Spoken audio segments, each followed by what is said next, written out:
Hello and welcome back to the Authentic Wednesday podcast. If you are new here, welcome. As I've said the last 2 weeks, past 2 weeks, shall I say, I have been on a podcast pause, and today is no different. However, do remember that there is information on these podcasts. We're doing some Encore episodes, and really just because I know for a fact that we need to hear things repeatedly. And when we hear things repeatedly, we hear different things that perhaps we missed or didn't hear before. And so I think it's just so important. And if you're a new listener, well, this is just brand new to you. And if you're a current listener, maybe you missed an episode and this is one you need to catch up on. So today's Encore episode is with a friend of mine, Suzanne Mohr. And I love this episode because, well, I love all my episodes, but the reason I love this one is I hear so many women in particular worrying about getting married, their biological clock ticking, rushing to get married, or feeling like they're not enough because they are married, or people staying in marriages because they're worried about what people will say and think. A big thing I know is there are women out there who don't feel like they're women enough because they're not married, or don't have kids, or, you know, and so there's so much more to you than a role. I've talked a bit in a few episodes back about, you know, identity versus role, and you are just so much more than that. And so I love this story because Suzanne shares the challenges, especially as a Christian woman going through divorce, not having kids, and being in her 40s, well, close to her 40s when she had the divorce, but now she is in her 40s, and what life is really like, you know, and still loving life and enjoying life. But she just shares a whole experience, especially being in the church and, you know, wanting to get divorced and the pushback and things like that she got from people within the church. And I just think it's a really good and important story to hear, because I know there's so many people who are struggling. Should I get divorced or not get divorced? And what does God think of divorce? And so this is just a story for you to hear. And there's people who may have been divorced and living in shame about that. So I really hope you can enjoy this story. And if you love it, don't forget to share the podcast and tag the podcast. So thank you so much. A lot of times in the church community, you're told scriptures are given to basically let you know that if it's not an adultery situation, that there really is no grounds for divorce. And I know a lot of people who are stuck in very misaligned relationships because their religion will not allow them to get past that narrative. Hello, and welcome to the Authentic Wednesday podcast. Each week, my guests and I share our vulnerable behind-the-scenes stories of giving ourselves permission to take off our masks, let go of our expectations, and embrace our own path of freedom and authentic connection. I'm your host, Bianca Hughes, a lover of authenticity and a licensed professional counselor in Georgia. Hello, and welcome to the Authentic Wednesday podcast. My name is Bianca Hughes, and I am your host of this podcast. Today, I have a guest on the show, a very dear friend of mine, and she is going to share her heart and her experience of divorce in the church. As I was talking to her, I realized that the guilt and shame associated with divorce is not just in the Christian community, but also other religious communities as well. So I think this is a really great talk to listen to, and shall I say, a conversation. And ultimately, it boils down to knowing God loves you and experiencing his love. So my guest today is Suzanne Mohr. She is a makeup artist, writer, and lover of life with an eye for all things beautiful. She has a passion for helping women heal from broken relationships and overcome the limitations that keep them from fully experiencing the very best life has to offer. She likes to share her life experiences in hopes that the wisdom she has gained can help someone who may be going through the same things that she did. One of Suzanne's core beliefs is that women's empowerment happens through healing from personal trauma and making healthier life choices that empower women to live their best lives. Only then will those around you begin to level up. She currently resides in the Bay Area, California, and she also loves tacos. So let's go ahead and get into the conversation. So hello, Suzanne, and welcome to the Authentic Wednesday podcast. How are you doing today? I'm doing great. Excited to be here. I'm excited to have you and talk about a very important topic. So tell me, how do you define authenticity? So I would definitely define authenticity as the ability to show up 100% as yourself, to be able to speak your truth, to stand in your truth, and just to be yourself, basically, and not feel the need to become something else for anyone else. So yeah, authenticity is showing up 100% as yourself and being comfortable with that. I love it. I love it. So people always want to know, have you always been authentic? I feel like I have, just because generally speaking, even though I've gone through different phases in my life, I feel like my personality and who I am as a person has been pretty consistent throughout the years. Now, do we all have areas that we can improve on with certain things that we're working on? Yes. But I feel like generally, just because of how I was raised, like just how my mom, instilled in me certain things to be myself and to show up as myself. So yeah, I think generally speaking, yeah, I have always brought that authenticity of who I am to the world. That's a really, really important thing. And that's a blessing, because I'm sure, as you know, everyone can't do that, or people have a hard time with that. So we have had some people on the show where it was definitely instilled in them as from a young age to be themselves. So one of the places, so just to give you a bit background, me and Suzanne go way back. Way back. So to the days of pole dancing, to the days of being in ministry together. And so one of the things we tend to talk about, and we always talked about in No Substitute, was that there's no substitute for God. And in our conversations and in what we taught, we really talked about a lot of subjects that were not talked about in the church. And I feel like we were really raw and really open about a lot of the stuff that we talked about. And one of those things was that you specifically talk about, and you still talked about, and that you went through, is divorce in the church. What was that like for you before you got divorced and you were thinking about it, and all these thoughts would come up, of course, based on, I'm sure, what people would say? What was that like, and what came up for you? So I'm really glad we're talking about this, because I feel like it's a much needed thing that needs to be discussed in the church, because I feel that, generally speaking, the divorced demographic in the Christian community is not really ministered to, talked to, and it's often approached from a very one-sided, one-dimensional aspect. And I think that there's a lot of people that are divorced that need to know that it's okay if you get a divorce, that God is not mad at you, that you can get remarried. One of the things that I really dealt with when I was in the stage of my marriage, towards the end of my marriage, where I was really in this phase of considering getting a divorce. And it was a very just gut-wrenching process for me, because in the church environment that I had been immersed in for so many years, there was really a narrative that was promoted that you absolutely should not get a divorce if it's not for one particular thing, which is if the person cheats on you.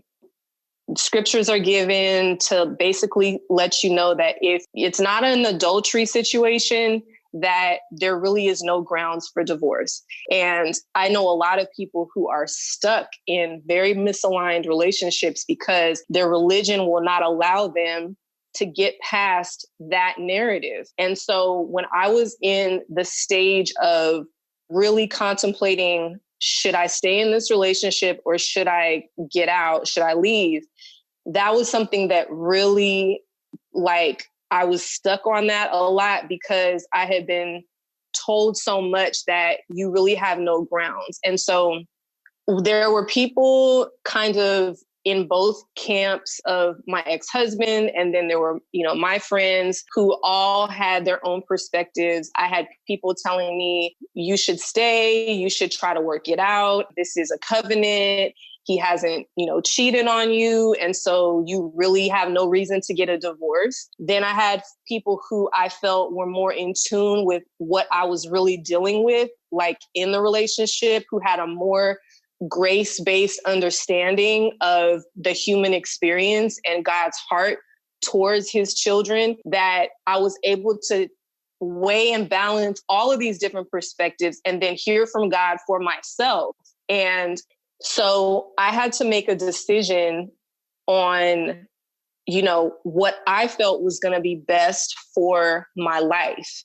And I had to also, God really ministered to me in the whole process that he cares about the holistic life experience of somebody, that it's not just about this particular scripture says this, and therefore, if based on your understanding of that, if you do this, then, you're outside of the will of God. I had people that were kind of, and God bless them, they were doing the best that they could based on their understanding of marriage and divorce and stuff like that. But, I had somebody tell me, this is out of the will of God. You're moving out of the will of God by getting a divorce. And these were very difficult things because I was really dealing with a lot of condemnation around getting a divorce as a Christian, because it was drilled in my head that it's just not acceptable to get a divorce, that God hates divorce. But God hates a lot of things.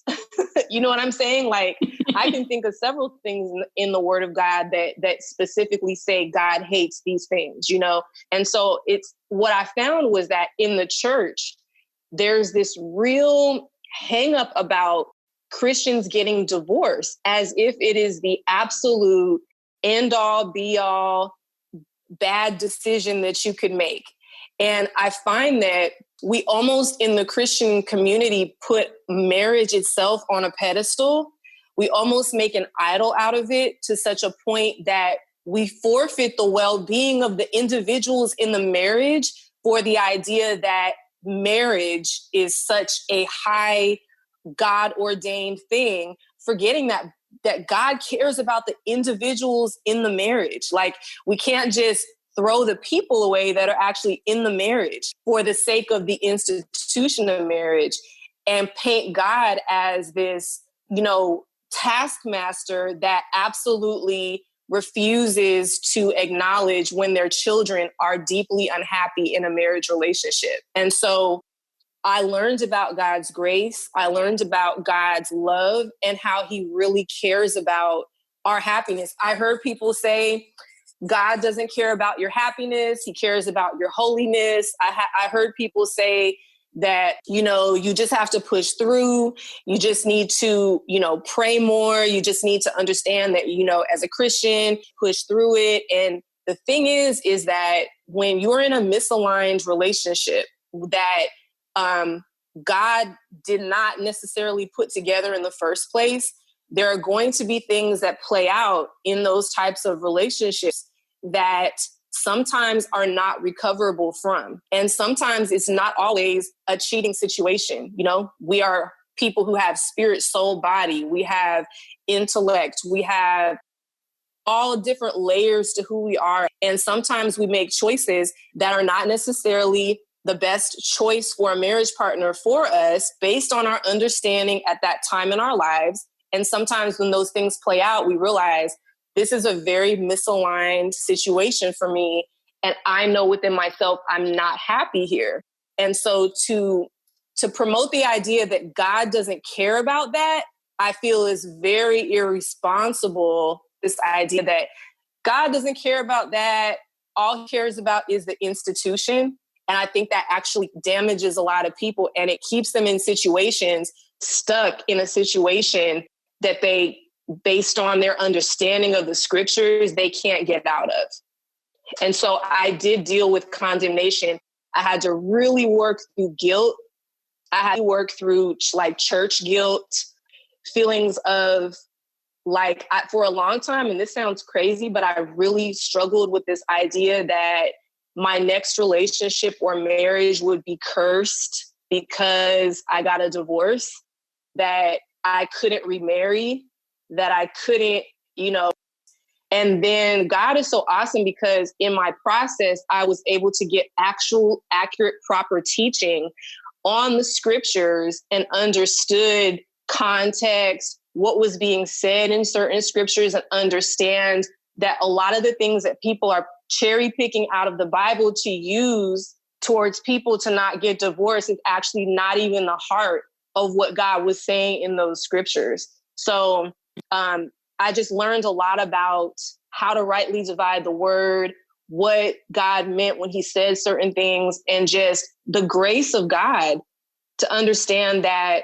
God's grace is greater than any mistake or wrong turn that we make. So I totally agree with you that there is this idolization of marriage in life in general, and then definitely in the church. I've definitely been guilty of that, of idolizing marriage, idolizing men in that concept. And so for me, the idolization of men, or the idolization of marriage, is like everything's going to be perfect, or you're now going to be whole, or you're now going to have everything you need. And I'm sure you can relate to that as well before you got married. And sometimes this happens and sometimes it doesn't always happen. But do you feel like that was a pressure for you to get married to your ex-husband? So I definitely feel like, well, let me say, first of all, I never really had a sense of like pressure around marriage until I came into the church, because I wasn't really raised with the knight in shining armor narrative. Like, my mother was a world traveler, and she actually always taught me, before getting married, make sure that you do everything you want to do so you can fully devote your life to your marriage when that time comes. It wasn't until I came into the church, at the church that I was at, and was totally immersed in new ideas that I'd never really been introduced to before, because I wasn't raised in that environment. I came into that later in my life. So I'm now being introduced to all of these new ideas and narratives about marriage and stuff like that. And I do remember around the time that I met my ex-husband, a lot of my friends were getting married. A lot of the, some of the people in my peer group that were in my age bracket, it seemed like they were all getting married. Like, everyone was getting married. It was like this boom of marriages taking place. And I do feel like in that environment that I was in, and with all these new teachings I was getting about marriage and all this stuff, and then they had like the singles ministry and then the marriage ministry, and it's like you're in this world. And I do feel like at that point in my late 20s, early 30s, I definitely felt almost like a manufactured need to, like, that this is the time that I should be getting married. This is the age that I should be getting married. It seemed at that time that that's like just the logical next step. You're in your early 30s. You're kind of made to feel like that's the age where you should be married and start a family and stuff like that. And everyone around me was either married or they were engaged. And so I do think that did shape kind of this feeling of like, yeah, it's time for me to get married. I should start keeping my antennas up for possible husbands, definitely. And I think that like I said, in that environment that I was in, it was like, it just seemed like that was what everyone was doing, and when you're around married people and you're getting all these teachings on marriage and all this kind of stuff, it does kind of create a desire in you. Oh, well, this is like, I should be married, and it can become kind of like going through the motions of this desire, and so now people start trying to hook you up with people, and, oh, I know somebody great, this great guy in the church, and, oh, it's like almost like also I feel like sometimes the married couples can project onto you as a single person that, you know, you should be married, you know, or that, you know, what's wrong that you're not like married, or, you know, it's kind of like these unspoken narratives that are kind of in the church community. You know, it's almost like marriage is just kind of put up there as like the finish line thing. I don't remember any married people saying to me, hey, have you traveled the world? Hey, have you done this? Hey, what about this? Because none of these people had done that. So their world was come to a great church, sit under a pastor, get teaching, get married, start a family. It was like a very just, I don't know, it's very weird. It's like a weird thing in the church. So yeah, I think I did feel subconsciously like some type of that this is the next step. This should be the next step. Wow, that's some good gems. Which leads to other problems. Yeah. That's some really good stuff. How did you overcome that decision? So all of these things are coming, all these narratives, people are coming at you. You are, of course, getting the support, but it sounds like the biggest thing was that fear, that inside turmoil to make that decision. Absolutely. How did you make that decision? What happened was my ex-husband and I were in a period of separation, and we were not divorced yet. And I said for myself, I was going to take 90 days to really pray and seek God. And the way I was able to come into peace about the decision was a few things. God deals with me a lot through dreams. And so I had a couple of dreams in which God showed me that if I were to take this leap, that I would land on my feet and that I would be able to go on and have a very fruitful and thriving life. So I had like a couple of dreams, and it's like God knows what you specifically need to bring peace and confirmation for you based on how you're wired. So he knew dreams were a way that I consistently, so he gave me a couple of dreams. And then he also, I'll never forget, he spoke to me and said, if you choose to leave this relationship, I'm going to bless you. And it was like, wow, because one of the big things I was dealing with was that if I left, that I wasn't going to be blessed, like in my future relationships. And it's just crazy that I actually like believe that. But again, like you're immersed in all of these stories that are kind of told to you. And I remember he told me, it was like, if you leave, I will bless you and you will have a thriving, fruitful life. And I'm glad that I know God's voice well enough to where even though I was shaking and scared, I knew based on the dreams he showed me, he gave me a very distinct dream in which he showed me, basically it was confirmation. What he spoke to me was confirmation of that dream. And he said, the phrase he gave me was, take the leap. And it was like this idea of jumping out of an airplane, like skydiving, and the parachute opening and you landing safely with no injuries. And it was like, that was the image that he gave me. And he told me, he said, you will have a thriving life. And I began to lean in to that word that he gave me. And I started really leaning into God as love and a loving father. And also the Lord, he told me, he said, in the natural realm, even with your natural father, if you go to your parents and you go to your parents and you say, I'm in this relationship, I'm really unhappy. And your parents who gave birth to you, who know you, who all parent wants is for their child to be happy. And God was like, in the natural, would you tell your child, if your child came to you and said, I'm just really miserable and unhappy, would you tell them, well, you just need to stay there and stick it out? I don't care how you feel. It doesn't matter. You need to stay there and you need to figure it out because you made this decision and now you're in it and there's no way out now. So you better figure out how to be happy and he was like, would you tell your child that? He said, so why do people think that I would make my children, who I dearly love and created in all of the intricacies of how I created them and know how they're wired, why would I force my child to stay in a relationship where they are not happy? And I'm not just talking about, look, we all go through things in relationships where it's not always like you're going to be happy. I get that. I'm not talking about that. I'm talking about a deep sense of, I cannot show up as myself.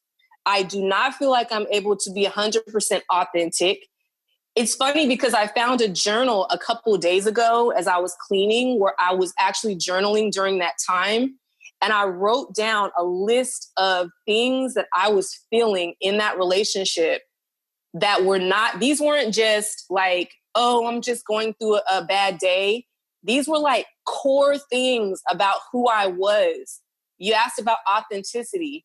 I was addressing core issues that related to authenticity that I felt like I could not show up as in this relationship. And I was deeply unhappy. And that's the type of stuff that we have to like understand, that God cares about that, because marriage is supposed to be like where you're coming together with somebody to both of you guys showing up authentically to be able to accomplish a greater purpose. But if both people cannot do that, you can't walk together in that situation. And so the Lord like really showed me his heart and was like, a parent wouldn't even make their child in the natural stay in a situation where they were miserable, because that's like, you want the best for your child. And so I think the church has really gotten it wrong a lot with people who are divorced or going through divorce because of religion, and they can't like let go of the stories that they have in their head about. And also it goes back to your view of God. If you think God is like, you know, a lot of times people, they see God like how they see their particular parent. So if your parent was like this taskmaster, no grace, no room for error, and that's how you see God, you're going to project that onto other people and make them feel like that's how God is. And I learned through this experience the real love of God and the grace of God. And he was like, I want you to be happy. I care about how you feel in a relationship. I care about if you can show up authentically and be yourself. I care about if you feel seen and heard. Yeah, I feel like that there's so much power in knowing the love, not just knowing the love of God, but experiencing the love of God. And you have to really take your time out. Like I always be thankful for the teaching that we were under, that we were always encouraged to read the word for ourselves. And in reading the word for myself, I was able to experience the love of God for myself and have that understanding on what it means to be a child. And I totally agree with you that there are times that you have to sit back and you have to be like, well, would my mom do this? No, my mom wouldn't do that. So, you know, why would God do that? Would my dad do that? No. So why would, and I will say it's not like that for everybody, because there are people who have experienced parents or caregivers who are taskmasters and are not loving. And I always tell those people, think of an adult who was caring. And so it's almost as like that's forgotten once we get into relationships, into the church, or into that's like kind of forgotten or put aside. So I'm so glad that you took those 90 days and you had your own revelation for yourself, because there is nothing that sticks stronger and firmer than your own revelation of what God has said. And, you know, that's, and I love that you said that God knows you, so he knows how to speak to you. Not that it's an audible voice, but he knows. Some people it's nature, some people it's images, some people it's dreams, some people it's through other people, some people it's through experiences, some people it's through movies. It's different for everybody, and it's not in this box, as I like to say as well. So thanks for that. You probably need your own show. Way. I'll put that in the crock pot and think about that, because I really think this needs to be talked about even in more depth, So one of the things that did happen, which I think it's important, is that you're going through all these feelings. So now you've gone through the divorce, you've taken that leap, and you're going through this process. And so correct me if I'm wrong, if this was during your divorce, after, but I can imagine you're going through a lot of emotions, a lot of questioning, and you also started dating around that time too. Could you tell us just really quickly about that experience and what you took from that? And this is not uncommon, when people are going through divorce or they're separated from their spouse in the process of going through a divorce. It's not uncommon to meet someone during that time that, of course. So I did start a relationship with someone while I was in the process, in the separation process. I put it like this.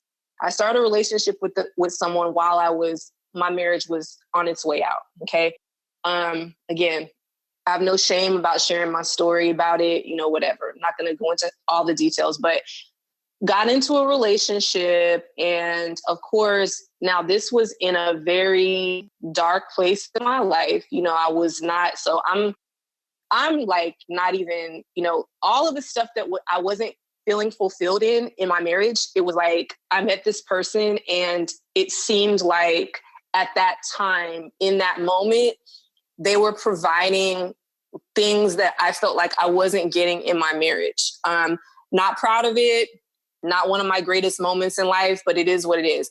And so you're in this space where you're empty, you're in a dark place in your life. You're coming out of a situation where I didn't realize how empty I was in the relationship until there was a contrast of someone showing up who seems to have a lot of the things that I didn't feel like I was getting in the relationship. That's how it happens.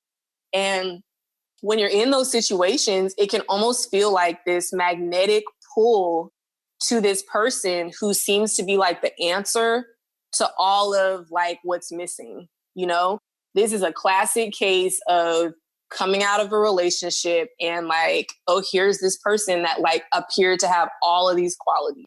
Literally everything. And that's another thing. When the person appears to have everything, like 9 times out of 10, they don't have anything that you're trying to, you know what I'm saying? Like, but it feels so real because it's kind of like when you're starving and like you're in the desert and you haven't had any water and you haven't had any food in days, like, and like that wildebeest looks great, or that like, that whatever it looks like because you're hungry, you're starving, you know what I mean? And that could be emotionally starving, physically, mentally, intellectually, whatever the case may be, whatever the area of dryness is in the marriage that was cultivated, it is very common that someone will come along. And the problem with that is that you're not healed.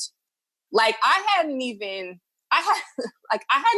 touched like any of the reasons why I was even in the situation in the first place. Like, because in your healing process, you unpack all of the layers. Why did I get married in the first place? What space was I in? Childhood wounds. What drew me into, like, you're not even touching that stuff yet. You're just in strictly a space of I'm hungry, I'm thirsty, and right now in this moment, like this is what I want and this is what I need.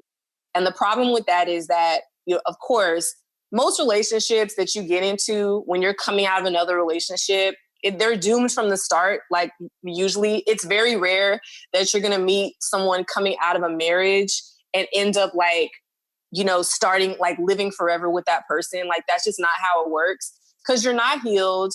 You're thirsty, you're hungry. And so it's not a real relationship. You think it is, it feels real. It feels great in those moments, but it's just not real, because you haven't You haven't healed. I hadn't even like processed through like all of the stuff that happened in my marriage. You know what I mean? Like, it was just like, and so we started this relationship, and of course it ended. You know, it didn't end well, and it didn't work out. But dating coming out of a marriage is a really bad idea. Like, discourage you, you know, from even, you know, because you're not like, and so whatever issues the other person has that you might not be privy to, you can't even see that stuff a lot of times until you're deep into that relationship. And then you realize like more stuff is coming up because now like their issues are coming to play. And then like you have your stuff you haven't even healed from. So those type of relationships like never work out. Like I highly discourage anyone, like, if you can, when you're coming out of a marriage, discipline yourself to be like, I'm not going to get involved with anybody. But it's really hard, you know what I mean? Because I did learn a lot of things through that experience as well that were necessary for my ultimate healing as well. But yeah, like those type of relationships are really not a good idea because you get enmeshed with someone because you're so emotionally turned around. And like by the time stuff starts coming out in this relationship that's like bad, then you're like, it's even worse. So when I finally ended that relationship, and that relationship was like on and off for like a couple years. And then I ended that relationship. And when I fully like cut that relationship off, I feel like that's when I really entered into a period of deep, intense healing. And so when I cut that relationship off, I told God, I was like, I'm like not dating anybody for at least 1 calendar year, at least 12 months, no romantic relationships. It's just me and God, and we're going to walk this thing out. I'm not going to use anybody else as a numbing agent to ease my pain. I'm going to sit with this pain with God and just let God work it out. And so that year turned into 2 years, turned into 3 years. Wow. And now I'm in my 3rd year of, it'll be like next month, it'll actually be 3 years since I completely cut off that last relationship. Wow. And I can honestly say I'm in the most amazing place in my life. It's just been an amazing journey because I've been able to travel. I've been able to just, so many things have happened, and just mentally, spiritually, and emotionally, I'm in such a good space. But I feel like my decision to just not enmesh myself with anyone for at least a year really like helped me to heal. I love that. I love that because, oh my God, you said so much good gems. I love that. What did you say? I'm not going to use anyone as a numbing agent. I think I'm going to have to steal that. But And like when you're in the situation, I don't think that you realize, it's like you're not thinking of it like, oh, I'm using them as a numbing agent. Because like when you're in those moments with someone, like I really did like this person. Like I really did care for this person. It wasn't like, I really believed that this could possibly be something. You know, that just shows how not really in reality I was coming out of the relationship with my ex-husband. But it wasn't like you're purposely thinking like I'm doing it. It's like, but as you go through your process, you realize that relationships can become a way for you to escape the pain of your previous situation. Because like I was dealing with a lot of guilt around divorcing my ex-husband, because it was like, also besides like the church, you know, aspect of it, I just really had this thing in my mind, like he's such a good person. And like, I just felt bad. I just felt really bad about divorcing him at that time.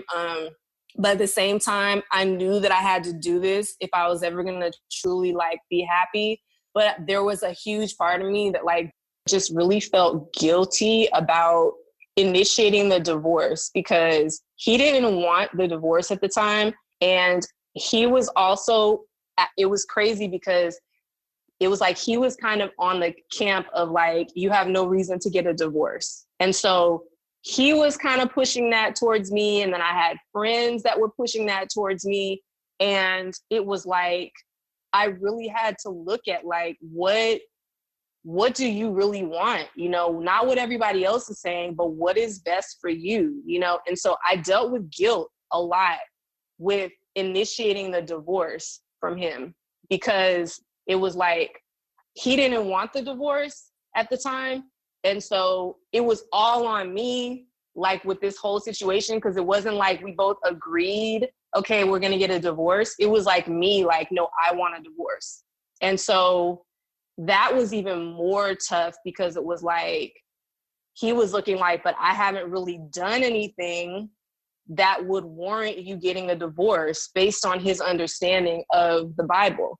So it was like, so it's a huge weight, yes, that you were carrying. Huge. You were carrying extra weight, I would say, or extra baggage or extra guilt, which kind of sounds more like the shame, yes, than the guilt, yes. Because then that kind of gets the shame, the guilt kind of gets into your core and turns into shame, of not only am I doing this thing that the church says I shouldn't do or questions, but I am making that decision. I am going against everything I know, and I'm the only one making that decision. Yes. And that is, whilst, yes, there's a lot of guilt, that is so courageous. And that is so brave. I just want to let you know, because when everything is stacked against you and you choose you, that's powerful. Yeah. And it was like, really, additionally, I really felt judged at the church that I was going to the point where I ended up leaving. Like I started kind of veering away from attending there, because there were so many people there that knew about the situation, and there were stories floating around about me and like a lot of different things. And it was just really hard. Like that was a really hard time in my life, because I felt like there were so many, I kind of felt like just the woman who got the scarlet letter pinned on her, you know what I mean? And you don't know what people are saying. And like, even people who, you know, were friends at the time that had their own ideas in their head about me, because, you know, my ex-husband, he was hurt, you know what I'm saying? And he was talking to people, and it was just felt, for me, it was better for me, for my well-being, to like leave that environment and go worship somewhere else. And that actually helped my healing as well, because I didn't have to deal with whispering and people talking about me and me seeing that. And it was just like, and that actually was a catalyst to me moving on, just in life, period, like from that particular place of worship. But that was like the catalyst of me kind of like changing directions with that particular church. But yeah, it was really tough, like facing the condemnation and the guilt and the shame. I think that was like the biggest healing work that God did in me, to bring me into like more of an authenticity, even more, because it's like, when you decide to draw a line and say, this is not in alignment with who I am as a person, and even though this is tough and I'm probably going to be judged for it, I would rather be judged for being authentic and speaking my truth about this situation than to live a lie. Like I would rather you can think what you want. Everyone else can think what they want, but at the end of the day, I'm the one that has to live with my decisions. And I'm the one, it was like, I felt like at that age that I was at 38, because now you're talking about. Oh, we didn't even get onto how old you were. That's another thing. Because that's another thing. Yeah, that's another thing. And you didn't have any kids too. I didn't have any kids. And it was like, that was another thing when you asked me, like, how did I come to the point when God was speaking to me about it? I realized that at my age, I had two choices. Like, it was like, because I was 38 when we actually got a divorce. So I'm like 2 years away from 40. And I realized that, like, either you're going to, if you stay in the situation, there's a high likelihood that you're going to be miserable for the next 40 years of your life. And I had to weigh this, like, you know, or I could leave the situation. And God told me, you know, I will flourish you and bless you. I could leave the situation and take a chance on starting my life over and possibly, you know, at the time, like possibly experiencing the greatest future life of my life by taking a chance and taking the leap. And for me, the idea of what lay on the other side of taking the leap was more exciting to me, and more like that possibility, even though I hadn't even seen it yet.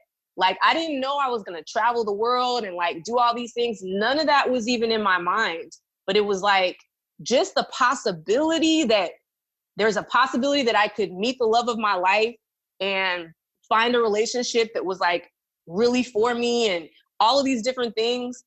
That possibility was more appealing to me than the idea of staying in that relationship and sticking it out and being unhappy for the next 40 years of my life. Because I was like, you only have one life to live. You know, you only have one life to live. And at 38 years old, there is the realization that like, okay, you're at a major crossroads here. You know what I'm saying? Because you do want to have a family, you do want to have children. And I'm not even saying I'm on the thing of like, oh, you know, once you hit a certain age, you can't have kids. Because my mom had me at 44. So I'm not like one of these people that's like, oh, you know, but what I'm saying is I had to really look at from a timeline perspective of where I was heading, like into my 40s. It was like, you know, if you take this leap, there's a whole world of possibilities on the other side of this. What is more? I had to weigh that. And for me, the weighing of it was leaning overwhelmingly in the favor of take the leap. Yeah, I think that's good because you mentioned that, because I have this conversation with people a lot. And especially when it comes to, well, we've been together for 10 years, we've been together for 5 years, or we've been together for 20 years or 15 years. And I always say to them, okay, that's great, but that's the past. How many more years do you have to live? And especially, I know that's a big thing for women to stay. There's so many other reasons, but that's another big reason. But it's the time factor. Whether it's we spent all this time together, whether it's my clock is ticking, that we make these oh gosh, I really need to do this episode on age.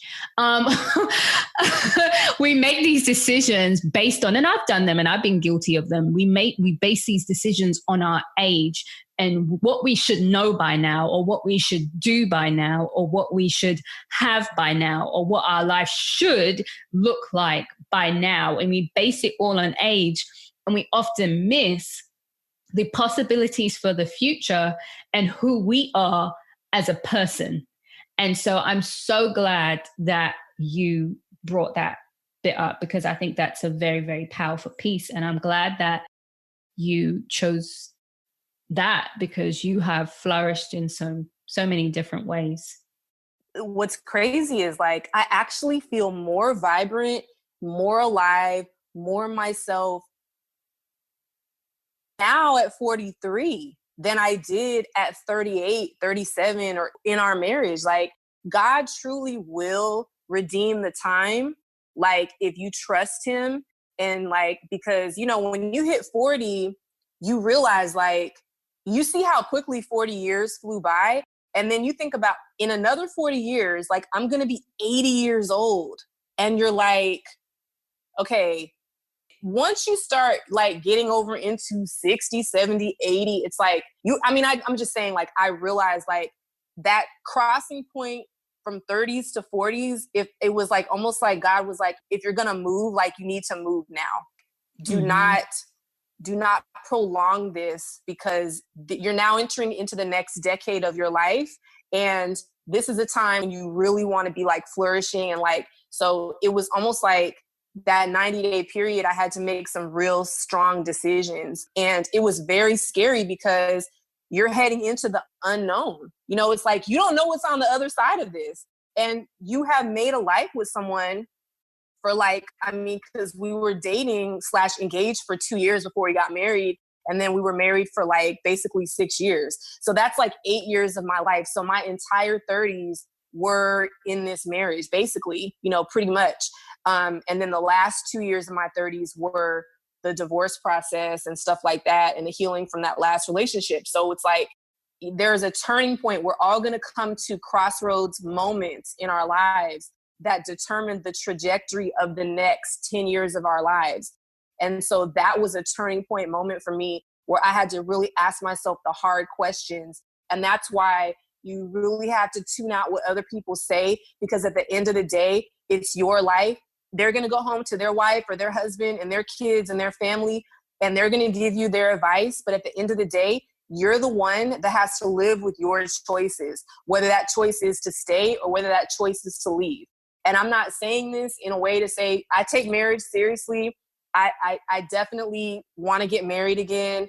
And I don't want to, like, you know, I don't believe divorce is just like an out, like, okay, you're having some problems, so get a divorce. That's not what I'm saying. But I do feel like there are situations where the best life for those individuals, the best quality of life that God has for those individuals is not together. Yeah, I love that. So, oh my God, we can talk forever, I know. but we're going to wrap up. Okay. So what do you want to say to the listeners? What do you want them to know? So I want the listeners to know, if you are someone who is considering divorce and you are a Christian and you pray about it and you really, I just want people to not be in bondage. That's what I want. I want people to be free from bondage. I want people to understand that there is a quality of life that God wants you to live. And sometimes in order for you to reach that quality of life, you're going to have to make decisions that disappoint other people. Going back to authenticity, at the end of the day, I want people to be more concerned with staying true to themselves than they are other people's opinions, religion, their church. Like, at the end of the day, it's about your personal relationship with God, and it's about your best quality of life. And understand also that if you've gotten a divorce, God loves you. And if it is your desire to be married again, God will bless you with a spouse if that is your desire. And feel like your future is compromised because you made a decision to get a divorce. Divorce is not the end of life. For a lot of people, it's the beginning. I love that. Thank you. Thank you. Where can we shower you with love and thanks and comments and all of that? Okay, so my Instagram is Suzanne Mohr Makeup, no spaces or dashes or hyphens. That's my Instagram. You can find me on Facebook, Suzanne Mohr. And what else? Those are my main 2 social medias. My email address, if you have questions or you want to chat about something you might be going through around divorce, my email is suzanne.beautymarked@gmail.com. And you can shoot me your questions there, okay. You know, if somebody wants to talk there too as well. Cool, thanks. Oh, last question. Did you have, I think you did, you had a couple of resources that you used during your divorce. Can you just share that with us? So a book that I read that was like my go-to, you guys, that helped me is a book called Escaping Toxic Guilt. And it's by a lady. Her name is Suzanne Carrell, Carrell. That book was like, oh my God, that book helped me so much because it really dealt with a lot of religious bondage people get in. It was not a specific Christian book. Like, they dealt with religion across the board, because it's not only in Christianity that divorce is also frowned upon. It's in other religious beliefs as well. But this was a really great resource. She walked me through like all of getting over that book. So Escaping Toxic Guilt. And what else did I? There were some other books. Another person who, she had an online kind of like healing group. Her name is Melanie Tanya Evans. That's Melanie Tanya, Tonia Evans. And she has an online kind of therapy program that I really did. It was like maybe $175, and you get these different modules that you can do. And that helped me through healing from the post-marriage relationship as well. But that program also helped me dig into some of my childhood wounds that also tied back into my marriage as well. So Melanie Tanya Evans and that book, Escaping Toxic Guilt, were two of my go-tos. And of course, my support network of friends and the Word, of course. But those were the two outside things that were my primary resources. Okay. Well, thank you so much. And we'll put all that information in the show notes too. And thank you so much. Thank you for having me. You're welcome.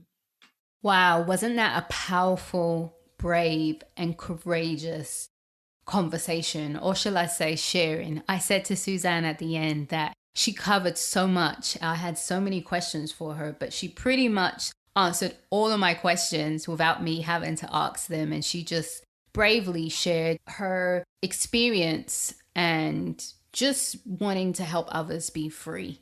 So thank you so much, as always, for listening to the podcast. Please take the time to review the podcast, subscribe to the podcast, because of course, this is what helps other people know about the gems that you are listening to.